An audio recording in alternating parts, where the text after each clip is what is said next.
खोनायाखैमोन आं दिनै मा खोनानो मोनखो हा आं दिनै मा खोनानो मोनखो आफा आं थांदोंब्लाबो बेफोरबायदि जेबो गाज्रि सोमोन्दो जायाखै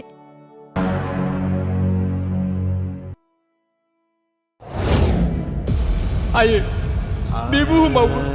माबायदि मानसि दं गैजायैखौ अनसायनो नागारो बांसिन नासयोसो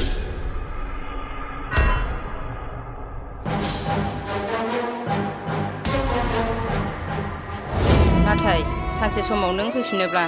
आंनि फट'खौ बै इन्जुराव बिबारनि माला आलायनाय नुनो मोनगोन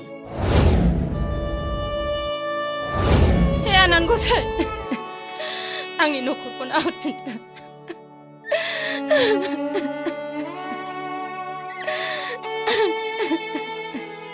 दावखा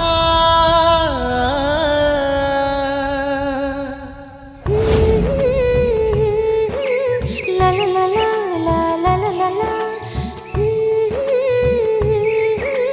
ला ला ला ला ला ला ला ला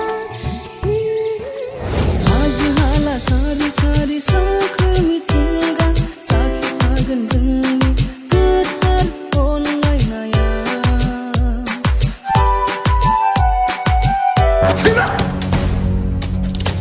गामियाव थांनानै गावबुरानो खिन्थाहै मिथिं लिंनो र' थांगौ बहा थांनो नागिरदों नोंलाय लोगोनाव थांनो आफा लोगोनाव ना बै सिमांमोननाव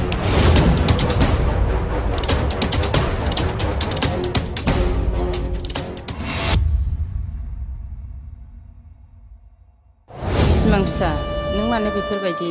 जौ लोंलांग्रा जालांखो नोंनि बैसोआ दानो बेफोरबायदियाव आगान होनो थिनाखै आयै आं गोसो जाना लोङाखै आंखौ सोरबासो लोंहोदों आं मिथिगौ नों सोरनि थाखाय जौ लोंदों बै समायनानि थाखाय जौ लोङाखैथ' खोनासं फिसा नों बेफोरबायदि जौ लोंबाय थायोब्ला नोंनि गोसो आरो जोंनि न'खरा सानसे दावखानि महर लागोन नों बेखौ मिथिखा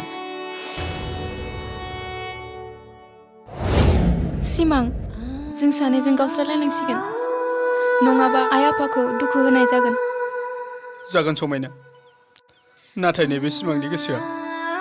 मानोबा गनाया बिमा थांनाय हराव आं ओरैबायदि सिमां नुदोंना माथो सिमां नुलायखो नोंहालाय सिमां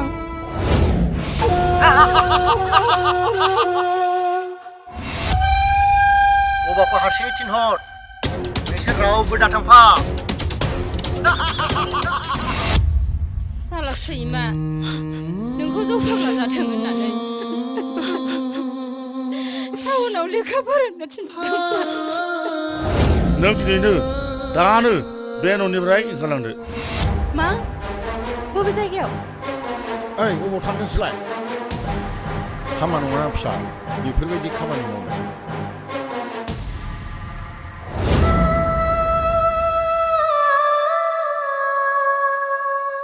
रायजोफोर आं बेखौनो खावलायनो सानो आं आंनि फिसाजोखौ बे रान्दिनि न'खराव माब्लाबाबो बिहामजो हरनाय जानाय नङा